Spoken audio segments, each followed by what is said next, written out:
Chapter 1. The rich don't work for money. The poor and the middle class work for money. The rich have money work for them.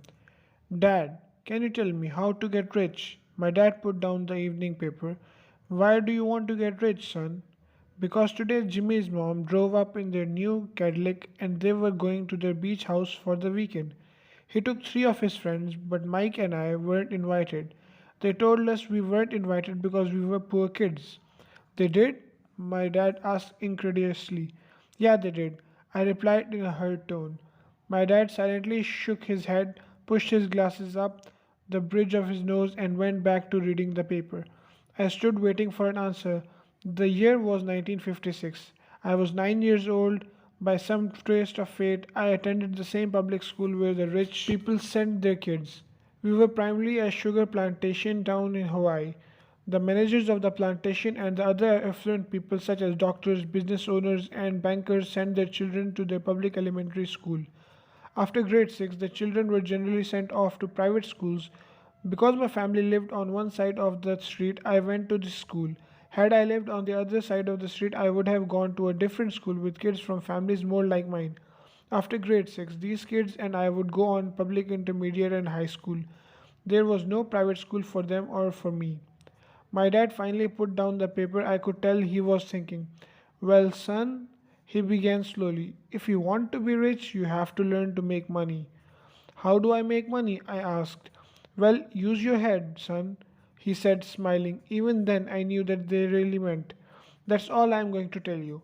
Or, I don't know the answer, so don't embarrass me. A partnership is formed.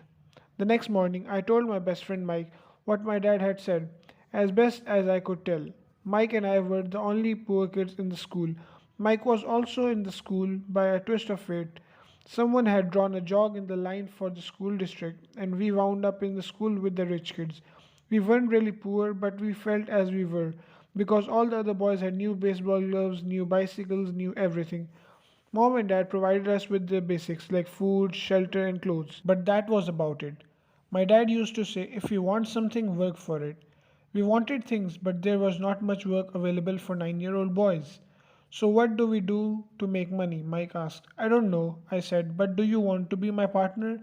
He agreed, and so on the Saturday morning, Mike became my first business partner. We spent all morning coming up with ideas on how to make money. Occasionally, we talked about all the cool guys at Jimmy's beach house having fun. It hurt a little, but the hurt was good because it inspired us to keep thinking of a way to make money. Finally, that afternoon, a bolt of lightning struck. It was an idea Mike got from science book he had read. Excitedly, we shook hands, and the partnership now had a business. For the next several weeks, Mike and I ran around our neighborhoods, knocking on doors and asking our neighbors if they would save their toothpaste tubes for us. With puzzled looks, most adults consented with a smile. Some asked what we were doing, to which we replied, we can't tell you, it's a business secret. My mom grew distressed as the weeks moved on. We had selected a site next to her washing machine as the place we would stockpile our raw materials. In a brown cardboard box that at one time held catsup bottles, a little pile of used toothpaste tubes began to grow. Finally, my mom put her foot down. The sight of her neighbor's messy, crumpled used toothpaste tubes had gotten to her. What are you boys doing? She asked. And I don't want to hear again that it's a business secret. Do something with this mess, or I am going to throw it out. Mike and I pleaded and begged, explaining that we would soon have enough and then we would begin production. We informed her that we were waiting on a couple of neighbors to finish their toothpaste so we could have their tubes. Mom granted us 1 week extension. The date to begin production was moved up and the pressure was on, my first partnership already being threatened with an eviction notice by my own mom. It became Mike's job to tell neighbors to quickly use up their toothpaste, saying the dentist wanted them to brush more often anyway. I began to put together the production line. One day, my dad drove up with a friend to see two 9-year-old boys in the driveway with the production line operating at full speed. There was fine white powder everywhere. On a long table were small milk cartons from school, and our family Hitachi grill was glowing with red hot coals at maximum heat. Dad walked up cautiously, having to park the car at the base of the driveway since the production line blocked the carport. As he and his friends got closer, they saw a steel pot sitting on top of the coals in which the toothpaste tubes were being melted down. In those days, toothpaste did not come in plastic tubes. The tubes were made up of lead, so once the paint was burned off, the tubes were dropped off in the small steel pot. They melted until they became liquid, and with mom's pot holders, we poured the lead through a small hole in the top of the milk cartons. The milk cartons were filled with plaster of Paris. White powder was everywhere. In my haste, I had knocked the bag over, and the entire area looked like it had been hit by a snowstorm. The milk containers were the outer container for plaster of Paris molds. My dad and his friends watched us very carefully pour the molten lead through a small hole in top of the plaster of Paris cube. Careful, my dad said. I nodded without looking up. Finally, once the pouring was through, I put the steel pour pot down and smiled at my dad. What are you boys doing? He asked with a cautious smile. We're doing what you told me to do. We're going to be rich, I said. Yup, said Mike, grinning and nodding his head. We're partners. And what in those plaster models? My dad asked. Watch, I said. This should be a good batch. With a small hammer, I tapped at the seal that divided the cube in half. Cautiously, I pulled up the top half of the plaster mold, and a lead nickel fell out. Oh no, my dad exclaimed. You're casting nickels out of lead. That's right, Mike said. We're doing as you told us to do. We're making money. My dad's friend turned out and burst into laughter. My dad smiled and shook his head. Along with the fire and a box of spent toothpaste tubes, in front of him were two little boys covered with white dust, smiling from ear to ear. He asked us to put everything down and sit with him upon the front of our house. With a smile, he gently explained what the word counterfeiting meant. Our dreams were dashed. You mean this is illegal? Asked Mike in a quivering voice. Let them go, my dad's friend said. They might be developing a natural talent. My dad glared at him. Yes, it is illegal, my dad said gently, but you boys have shown great creativity and original thought. Keep going, I'm really proud of you. Disappointed, Mike and I sat in silence for about 20 minutes before we began cleaning up our mess. The business was over on opening day, sweeping the powder up. I looked at Mike and said, I guess Jimmy and his friends are right. We are poor. My father was just leaving as I said that. Boys, he said, you're only poor if you give up. The most important thing is that you did something. Most people only talk and dream of getting rich. You've done something. I'm very proud of you, two of you. I will say it again. Keep going, don't quit. Mike and I stood there in silence. They were nice words, but we still did not know what to do. So, how come you're not rich, Dad? I asked. Because I chose to be a school teacher. School teachers really don't think about being rich. We just like to teach. I wish I could help you, but I really don't know how to make money. Mike and I turned continued our cleanup. I know, said my dad. If you boys want to learn how to be rich, don't ask me. Talk to your dad, Mike. My dad? Asked Mike with a scrunched up face. Yeah, your dad, repeated my dad with a smile. Your dad and I have the same banker, and he raves about your father. He's told me several times that your father is a brilliant when it comes to making money. My dad? Mike asked again in disbelief. Then how come we don't have a nice car and a nice house like the rich kids in our school? A nice car and a nice house does not necessarily mean you're rich or you know how to make money. My dad replied, Jimmy's dad works for the sugar plantation. He's not much different from me. He works for a company and I work for the government. The company buys the car for him, the sugar company is in financial trouble, and Jimmy's dad may soon have nothing. Your dad is different, Mike. He seems to be building an empire, and I suspect in a few years he will be a very rich man. With that, Mike and I got excited again. With new vigor, we began cleaning up the mess caused by our own defunct first business. As we were cleaning, we made plans for how and when to talk to Mike's dad. The problem was that Mike's dad worked long hours and often did not come home until late. His father owned warehouses, a construction company, a chain of stores, and three restaurants. It was the restaurants that kept him out late. Mike caught the bus home after we had finished cleaning up. He was going to talk to his dad when he got home that night and ask him if he would teach us how to become rich. Mike promised to call as soon as he had talked to his dad, even if it was late. The phone rang at 8:30 p.m. Okay, I said. Next Saturday. I put the phone down. Mike's dad had agreed to meet with us. On Saturday, I caught the 7:30 a.m. bus to the poor side of town. The lesson begins. Mike and I met with his dad the morning at 8 o'clock. He was already busy, having been at work for more than an hour. His construction supervisor was just leaving in his pickup truck as I walked up to his simple, small, and tidy home. Mike met me at the door. Dad's on the phone and he said to wait on the back of the porch, Mike said as he opened the door. The old wooden floor creaked as I stepped across the threshold of the aging house. There was a cheap mat just inside the door. The mat was there to hide the years of the wear of the countless footsteps that floor had supported. Although clean, it needed to be replaced. I felt claustrophobic as I entered the narrow living room that was filled with old, musty, overstuffed furniture that today would be collector's items. Sitting on the couch were two women, both a little older than my mom. Across from the woman sat a man in workman's clothes. He wore khaki slacks and a khaki shirt, neatly pressed but without starch, and polished work boots. He was about 10 years older than my dad. They smiled as Mike and I walked past them toward the back porch. I smiled back shyly. Who are those people? I asked. Oh, they work for my dad. The older man runs his warehouses, and the women are the managers of the restaurants. And as you arrived, you saw the construction supervisor who is working on road project about 50 miles from here. His other supervisor, who is building a track of houses, left before you got here. Does this go all the time? I asked. Not always, but quite often, said Mike, smiling as he pulled up a chair to sit down next to me. I asked my dad if he would teach us to make money, Mike said. Oh, and what did he say to that? I asked with the caution curiosity. Well, he had a funny look on his face at first, and then he said he would make us an offer. Oh, I said, rocking my chair back against the wall. I sat there perched of two rear legs of the chair. Mike did the same thing. Do you know what the offer is? I asked. No, but we'll soon find out.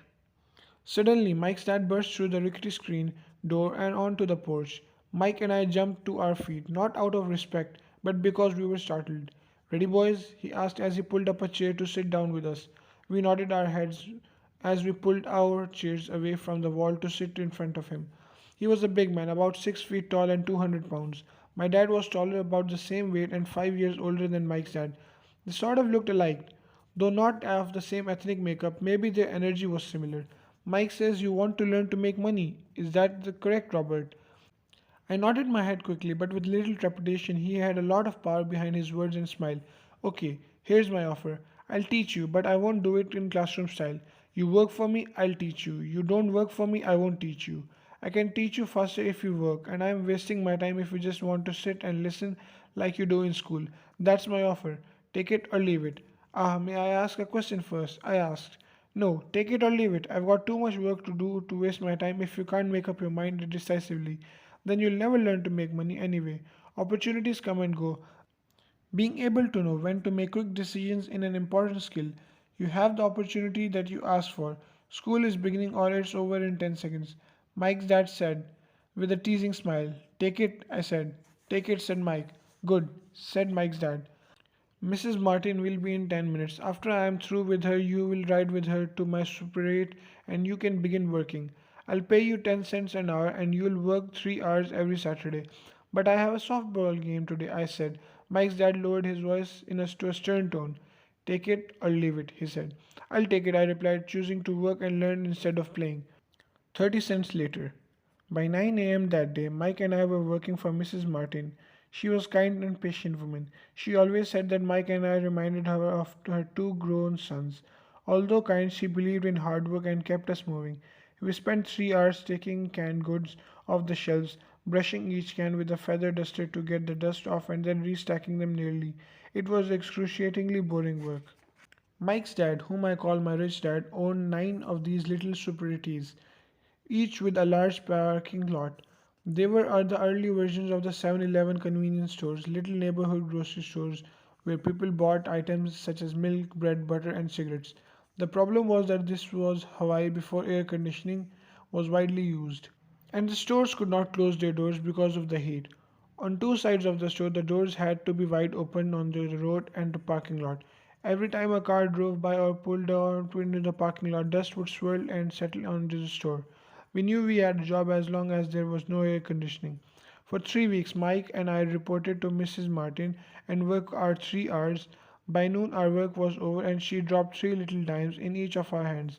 Now, even at that age of 9 in the mid of 1950s, 30 cents was not too exciting.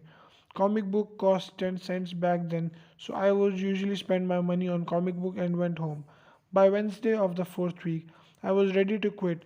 I had agreed to work only because I wanted to learn to make money from Mike's dad, and now I was a slave for 10 cents an hour.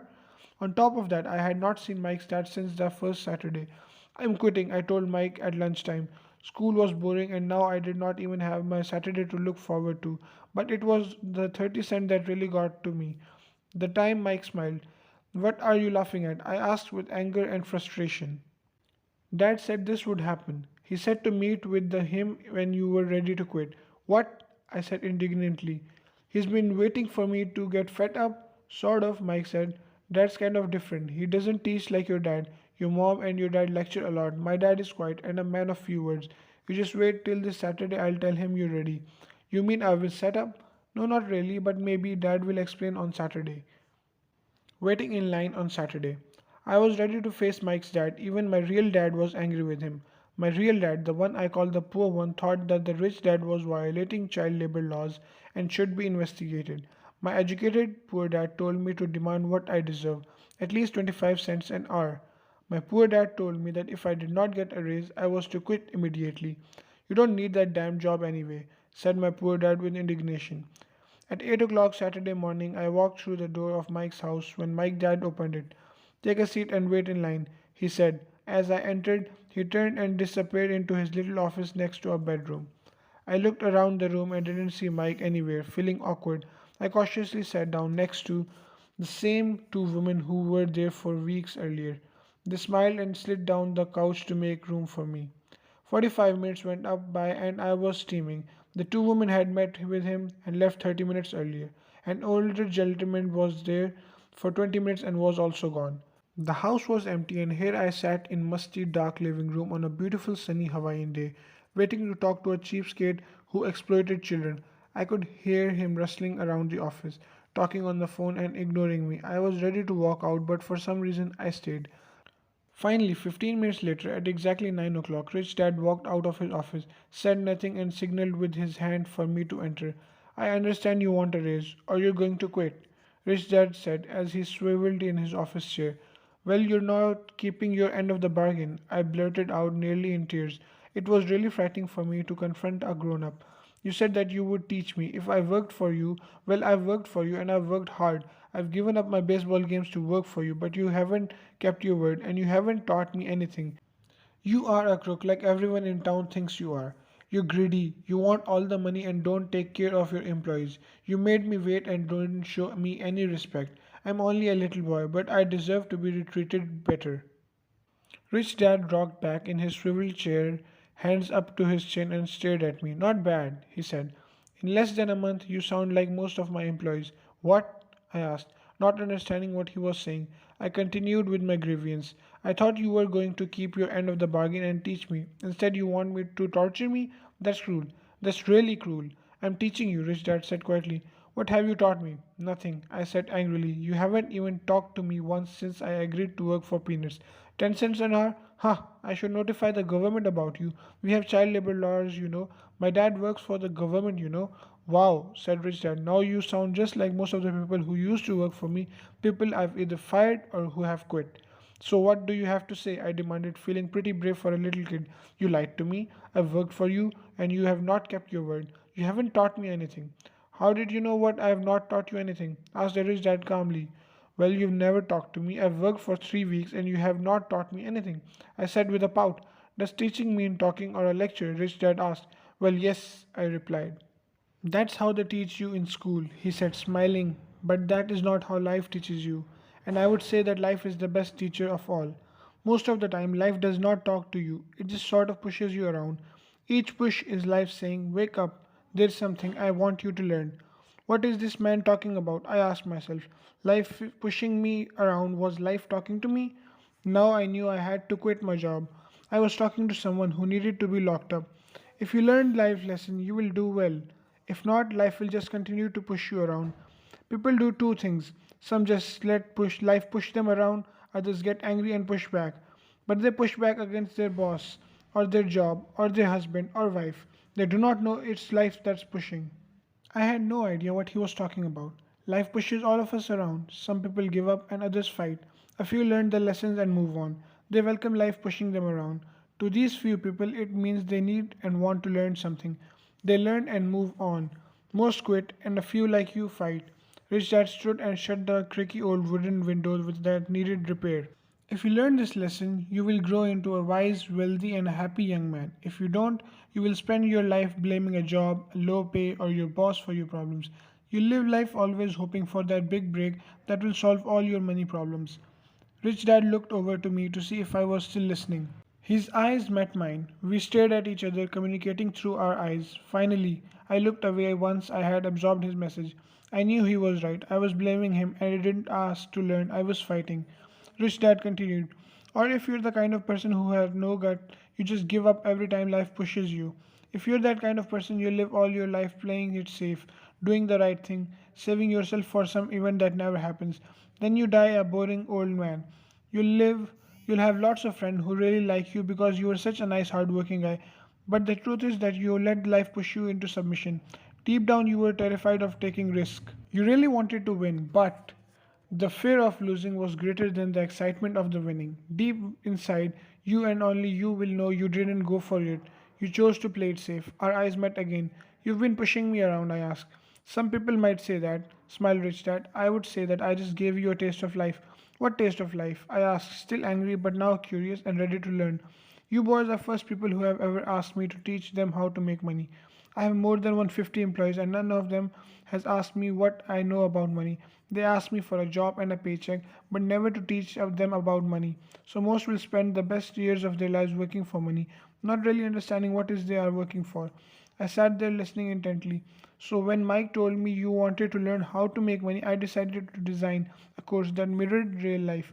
I could talk until I was blue in the face, but you wouldn't hear a thing, so I decided to let life push you around a bit so you could hear me. That's why I only paid you 10 cents. So, what is the lesson I learned from working for only 10 cents an hour? I asked. That you're cheap and exploit your workers. Rich Dad rocked back and laughed heartily.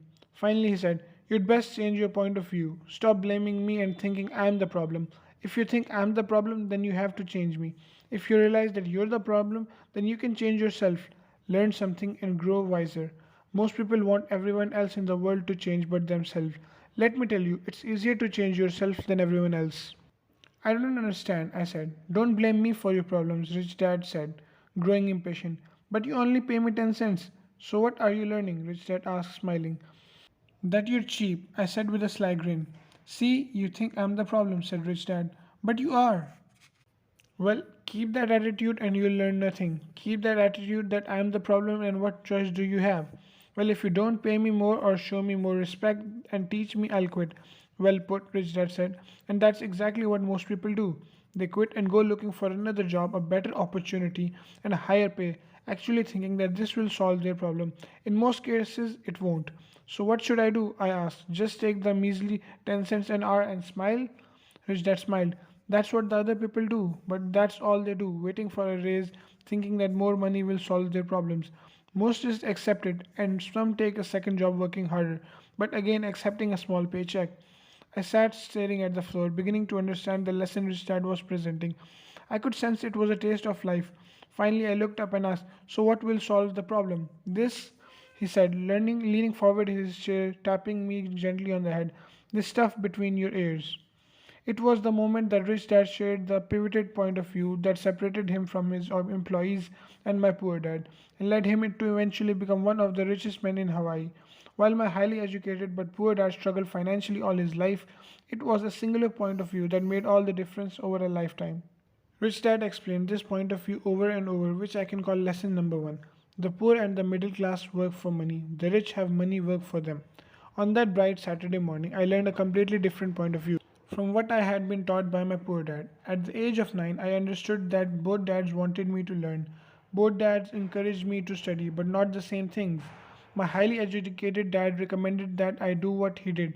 Son, I want you to study hard, get good grades so you can find a safe, secure job with a big company and make sure it has excellent benefits. My rich dad wanted me to learn how money works so I could make it work for me. The lessons I would learn through life with his guidance, not because of classroom. My rich dad continued my lessons. I'm glad you got angry about working for 10 cents an hour. If you hadn't gotten angry and had simply accepted it, I would have had to tell you that I could not teach you. You see, True learning takes energy, passion, and a burning desire. Anger is a big part of that formula, for passion is anger and love combined. When it comes to money, most people want to play it safe and feel secure. So passion does not direct them, fear does. So that is why they'll take jobs with low pay. I asked, yes, said Rich Dad. Some people say I exploit people because I don't pay as much as the sugar plantation or the government. I say people exploit themselves. It's their fear, not mine. But don't you feel you should pay them more? I asked. I don't have to, and besides, more money will not solve their problems. Just look at your dad. He makes a lot of money and he still can't pay his bill. Most people given more money only get into more debt. So that's why the 10 cents an hour, I said smiling. It's part of the lesson. That's right, smiled Rich Dad. You see, your dad went to school and got excellent education so he could get a high paying job. But he still has money problems because he never learned anything about money in school. On top of that, he believes in working for money. And you don't? I asked. No, not really, said Rich Dad. If you want to learn to make work for money, then stay in school. That is a great place to learn to do that. But if you want to learn how to have money work for you, then I will teach you that. But only if you want to learn. Wouldn't everyone want to learn that? I asked. No, said Rich Dad. Simply because it's easier to learn to work for money, especially if fear is your primary emotion when the subject of money is discussed. I don't understand, I said with a frown. Don't worry about that for now. Just know it's fear that keeps most people working for a job, that fear of not paying their bills, the fear of being fired, the fear of not having enough money, and the fear of starting over. That's the price of studying to learn a profession or a trade and then working for money. Most people become a slave to money and then get angry at their boss. Learning to have money work for you is a completely different course of study. I asked. Absolutely, Rich Dad answered. Absolutely. We sat in silence on that beautiful Hawaiian Saturday morning. My friend had just started their little league boy baseball game, but for some reason I was now thankful I had decided to work for 10 cents an hour. I sensed that I was about to learn something my friends wouldn't learn in school. Ready to learn? Asked Rich Dad. Absolutely, I said with a grin. I have kept my promise. I've been teaching you from afar. My rich dad said, at 9 years old, you've gotten a taste of what it feels like to work for money. Just multiply your last month to 50 years and you will learn, have an idea what most people spend their life doing. I don't understand. I said, how did you feel waiting in line to see me once to get hired and once to ask for more money? Terrible. I said, if you choose to work for money, that is what life will be like, said Rich Dad. And how did you feel when Miss Martin dropped 3 dimes in your hand for 3 hours of work? It felt like it wasn't enough. It seemed like nothing. I was disappointed, I said. And that is how most employees feel when they look at their paychecks, especially after all the tax and other deduction are taken out. At least you get 100%. You mean most workers don't get paid everything? I asked with amazement. Heavens no, you said Rich Dad. The government always takes its share first. How do they do that? I asked. Taxes, said Rich Dad. You're taxed when you earn. You're taxed when you spend. You're taxed when you save. You're taxed when you die. Why do people let the government do that to them? The rich don't, said the dad with a smile. The poor and middle class do. I'll bet you that I earn more than your dad, yet he pays more in taxes. How can that be? I asked at my age. That made no sense to me. Why would someone let the government do that to them? Rich Dad rocked slowly and silently in his chair, just looking at me. Ready to learn? He asked. I nodded my head slowly. As I said, there's a lot to learn. Learning how to have money work for you is a lifetime study. Most people go to college for 4 years and their education ends. I already know that for my study of money will continue over my lifetime. Simply because the more I find out, the more I find out and I need to know. Most people never study the subject. They go to work, get their paycheck, balance their checkbooks, and that's it. Then they wonder why they have money problems. They think that the more money will solve the problems and don't realize that it's their lack of financial education that is the problem. So my dad has tax problems because he doesn't understand money? I asked confused. Look, said Rich Dad, taxes are just one small section on learning how to have money work for you. Today I just wanted to find out if you still have the passion to learn about money. Most people don't. They want to go to school, learn a profession, have fun at their work, and earn lots of money. One day they wake up with big money problems and they can't stop working. That's the price of only knowing how to work for money instead of studying how to have money work for you. So, do you still have the passion to learn? Asked Rich Dad. I nodded my head.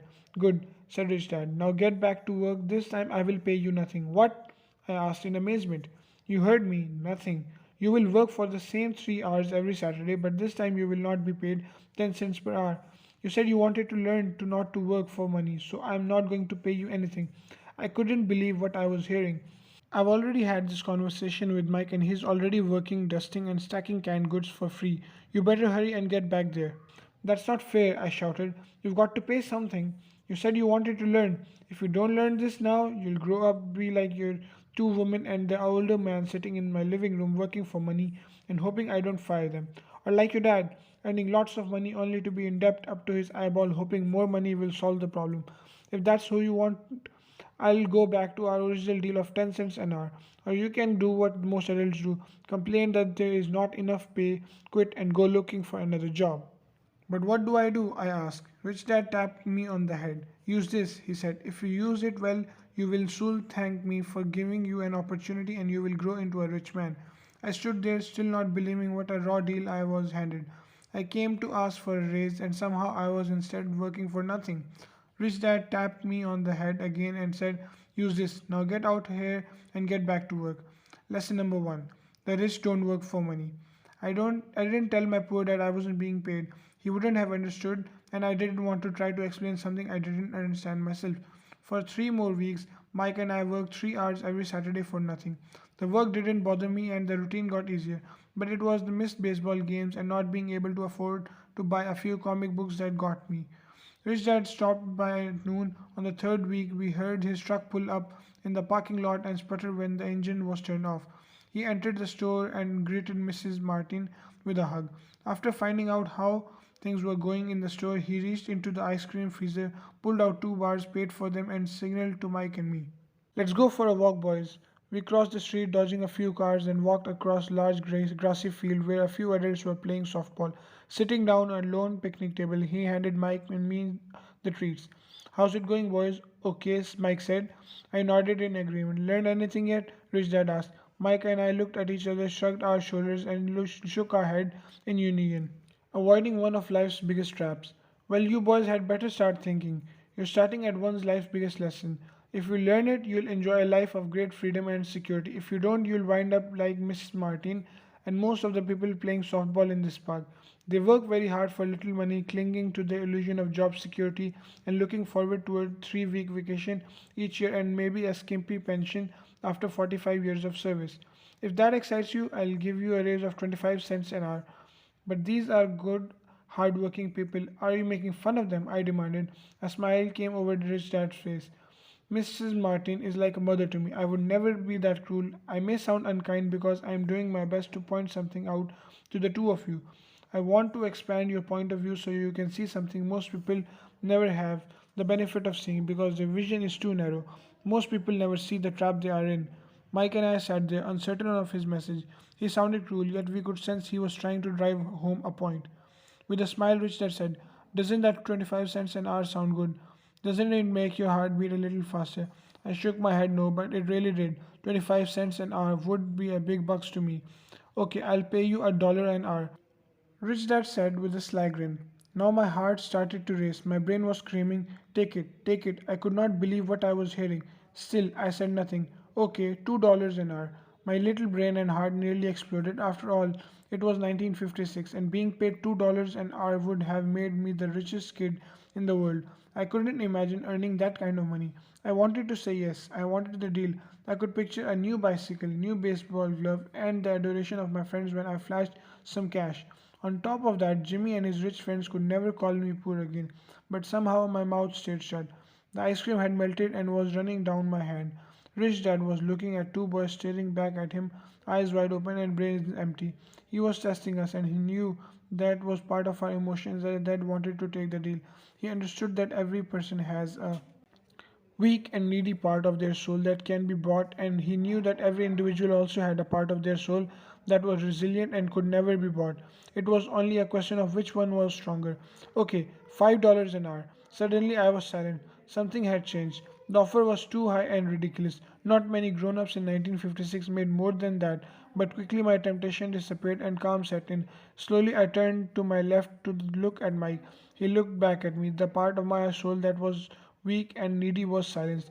The part of me that had no price took over. I knew Mike had gotten to the point too. Good, Rich Dad said softly. Most people have a price. and they have a price because of human emotion named fear and greed. First, the fear of being without money motivates us to work hard, and then once we get that paycheck, greed or desire starts just thinking about all the wonderful things money can buy. The pattern is that set. What pattern? I asked. The pattern of to get up, go to work, pay bills, get up, go to work, pay bills. People life are forever controlled by two emotions, fear and greed. Offer them more money and they continue to cycle, increasing their speed spending. This is what I call the rat race. There is another way, Mike asked. Yes, said Rich Dad slowly, but only a few people find it. And what is that way? Mike asked. That's what I hope you boys will learn as you work and study with me. That is why I took away all form of pay. Any hints? Mike asked. We're kind of out tired of working hard, especially for nothing. Well, the first step is telling the truth, said Rich Dad. We haven't been lying, I said. I did not say you were lying. I said to tell the truth, Rich Dad retorted. The truth about what? I asked. How you're feeling, Rich Dad said. You don't have to say it to anyone else, just admit it to yourself. You mean the people in this park, the people who work for you, Mrs. Martin, they don't do that, I asked. I doubt it, said Rich Dad. Instead, they feel the fear of not having money. They don't confront it logically. They react emotionally instead of using their heads, Rich Dad said. Then they get a few bucks in their hands, and again their emotions of joy, desire, and greed take over, and again they react instead of think. So the emotions control their brain, Mike said. That's correct, said Rich Dad. Instead of admitting to the truth about how they feel, they react to their feelings and fail to think. They feel the fear, so they go to work, hoping that money will solve their fear, but it doesn't. It continues to haunt them, and they return to work, hoping again that the money will calm their fear, and again it doesn't. Fear keeps them in this trap of working, earning money, hoping the fear will go away. But every day they get up, and that old fear wakes up with them. For millions of people, that old fear keeps them awake all night, causing a night of turmoil and worry. So they get up and go to work, hoping their paycheck will kill it, the fear of gnawing at their soul. Money is ruining their lives, and they refuse to tell the truth about it. Money is in control of their emotions and their souls. Rich Dad sat quietly, letting his words sink in. Mike and I heard what he said but didn't understand fully what he was talking about. I just knew that I often wondered why grown ups hurried off to work. I did not seem like much fun, and they never looked that happy, but something keeps them going. Realizing we had absorbed as much as possible of what he was talking about, Rich Dad said, I want you boys to avoid that trap. That is really what I want to teach you, not just to be rich, because being rich does not solve the problem. It doesn't? I asked, surprised. No, it doesn't. Let me explain you the other emotion, desire. Some call it greed, but I prefer desire. It's perfectly normal to desire something better, prettier, and more fun or exciting. So people also work for money because of desire. They desire money for the joy they think it can buy, but the joy that money brings is often short lived, and they soon need more money for more joy, more pleasure, more comfort, and more security. So they keep working, thinking money will soothe their souls, and that are troubled by fear and desire. But money can't do that. Even rich people do this? Mike asked. Rich people included, said Rich Dad. In fact, the reason many rich people are rich isn't because of desire, but because of fear. They believe that money can eliminate the fear of being poor, so they amass tons of it, only to find out the fear gets worse. Not the fear losing the money. I have friends who keep working even though they have plenty. I know people who have millions who are more afraid now than when they were poor. They're terrified of losing it all. The fears that drove them to get rich got worse. That weak and needy part of their soul is actually screaming louder. They don't want to lose their big houses, the cars, and the high life money has brought them. They worry about what their friends would say if they lost all their money. Many are emotionally desperate and neurotic, although they look rich and have more money. So is a poor man happier? I asked. No, I don't think so, replied Rich Dad. The avoidance of money is just as psychotic as being attached to money. As if on cue, the town derelict went past our table, stopping by the large rubbish can and rummaging around in it. The three of us watched him with great interest, when before we probably would have just ignored him. Rich Dad pulled a dollar out of his wallet and greeted the older man. Seeing the money, the derelict came over immediately, took the bill, thanked the rich dad profusely, and hurried off in ecstatic with his good fortune. He's not much different from most of the employees, said Rich Dad.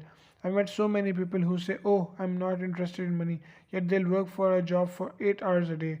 Their denial of truth, if they weren't interested in money, then why are they working? That kind of thinking is probably more psychotic than a person who hoards money. As I sat there listening to my rich dad, my mind flashed because at the countless times my own dad said, I'm not interested in money. He said those words often. He also covered himself by always saying, I work because I love my job. So what do we do? I asked. Not work for money until all the traces of fear and greed are gone? No, that would be a waste of time, said Rich Dad. Emotions are what make us human. The word emotion stands for energy in motion. Be truthful about your emotions and use your mind, emotions in your favor, not against yourself. Whoa, said Mike. Don't worry about what I just said. It will make more sense in years to come. Just be an observer, not a reactor to your emotions. Most people do not know that it's their emotion that is doing their thinking. Your emotions are your emotions, but you have to get to learn to do your own thinking. Can you give me an example? I asked. Sure, replied Rich Dad. When a person says, I need to find a job, it's most likely an emotion doing thinking. Fear of not having money generates that thought. But people do need money if they have to pay their bills. I said, sure they do, smiled Rich Dad. All I'm saying is that it's fear that is all too often doing the thinking. I don't understand, said Mike.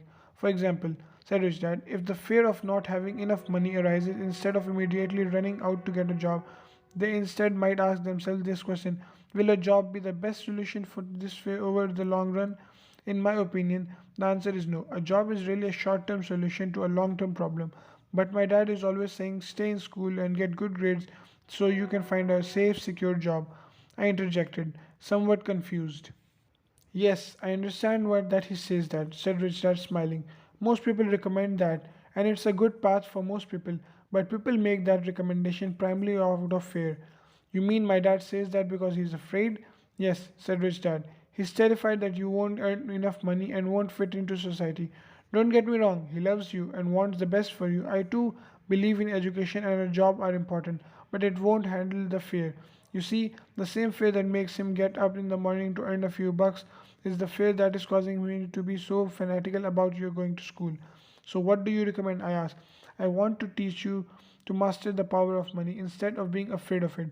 They don't teach that in school, and if you don't learn it, you become a slave to money. It was finally making sense. He wanted us to widen our views and see what the Mrs. Martin of this world couldn't see. He used examples that sounded cruel at the time, but I've never forgotten them. My vision widened that day, and I began to see the trap that lay ahead of more people.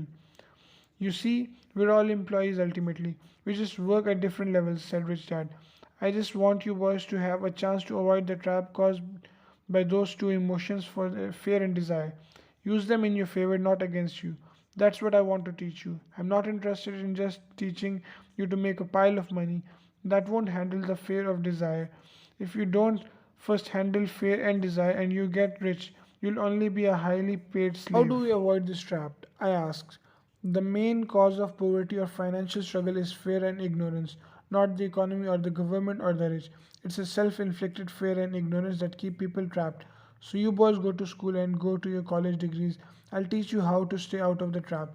The piece of the puzzle were appearing. My highly educated dad had a great education and a great career, but school never told him how to handle money or his fears of it. It became clear that I could learn different and important things from two fathers. So, you've been talking about the fear of not having money. How does the desire of money affect our thinking? Mike asked. How did you feel when I attempted you to pay a raise? Did you notice your desire rising? We nodded our heads. By not giving in to your emotions, you were able to delay your reactions and think. That is important. We will always have emotions of fear and greed. From here on in, it's imperative for you to use those emotions to your advantage and for long term to not let your emotions control your thinking. Most people use fear and greed against themselves. They start of ignorance.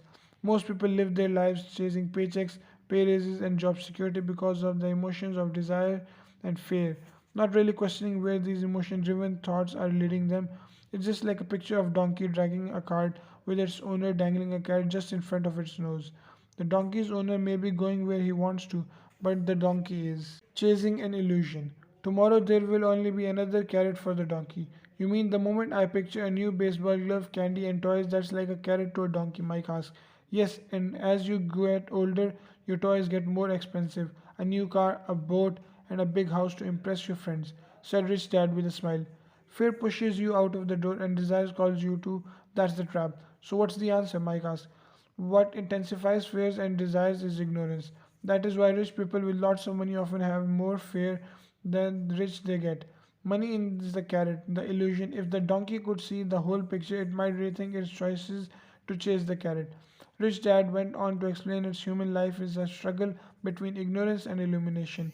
He explained that once a person stops searching for information and self knowledge, ignorance set in. The struggle to moment decision to learn to open to close one's mind. Look, school is very important. You go to school to learn a skill or a profession to become a contributing member of society. Every culture needs teachers, doctors, mechanics, artists, cook, business people, police officers, firefighters, and soldiers. School trains them so society can thrive, flourish, said Rich Dad. Unfortunately, for many people, school is the end, not the beginning. There was long silence. Rich Dad was smiling. I didn't comprehend everything he said that day, but as was most great teachers, his words continued to teach for years. I've been a little cruel today, said Rich Dad, but I want you to always remember this talk. I want you to always think of Mrs. Martin, and I want you to always remember that donkey. Never forget that fear and desire can lead you into life's biggest trap if you are not aware of them controlling your thinking. To spend your life living in fear, never exploring your dreams, is cruel. To work hard for money thinking that it will buy you things that will make you happy is also cruel. To wake up in the middle of the night terrified about paying bills is a horrible way to live. To live a life dictated by the size of a paycheck is not really living a life. Thinking that a job makes you secure is lying to yourself. That's cruel, and that's the trap I want you to avoid. I've seen how many people run people lives. Don't let that happen to you. Please don't let money run your life.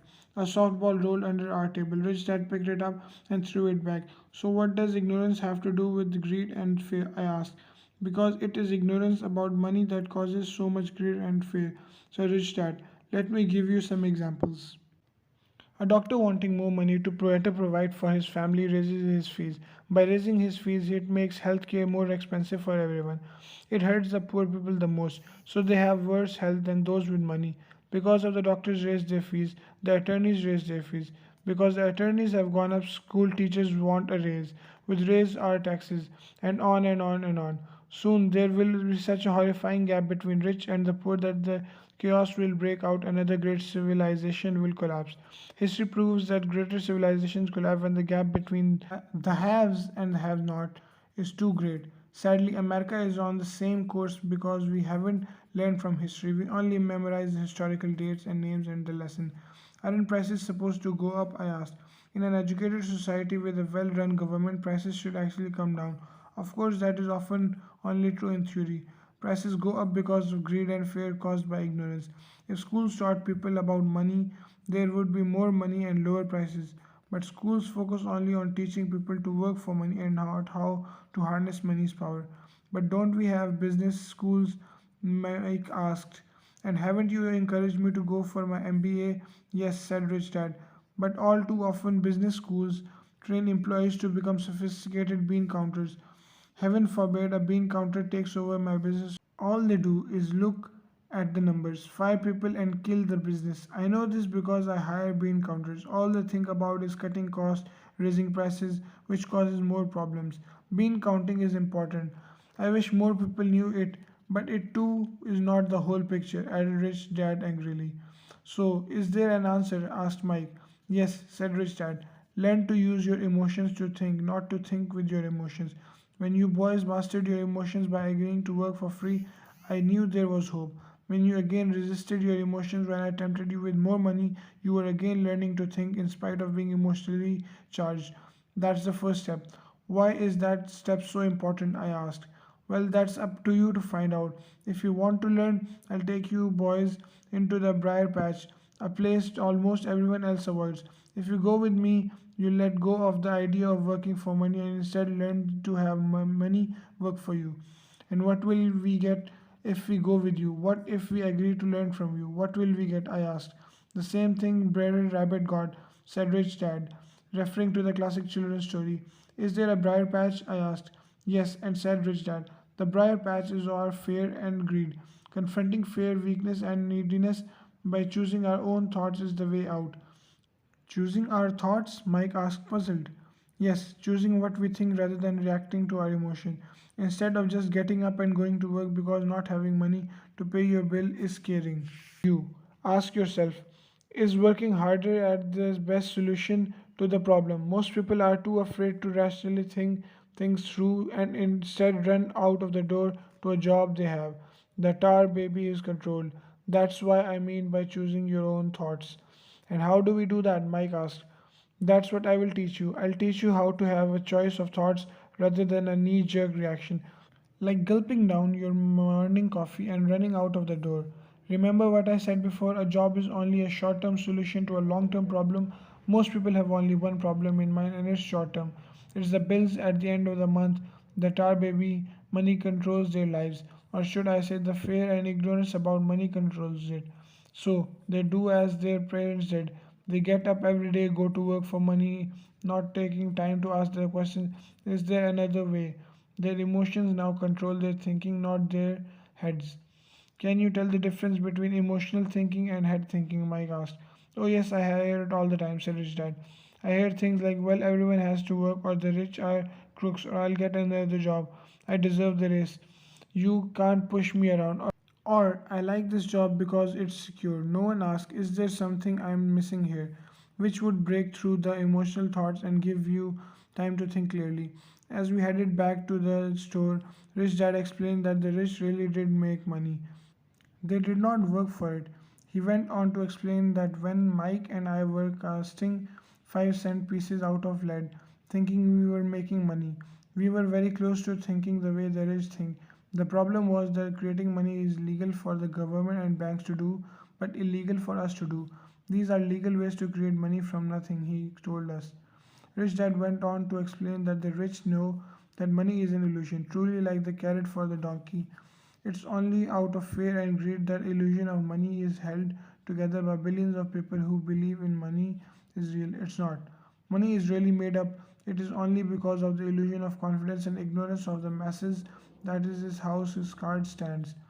He talked about the gold standard America was on, and that each dollar bill was actually a silver certificate.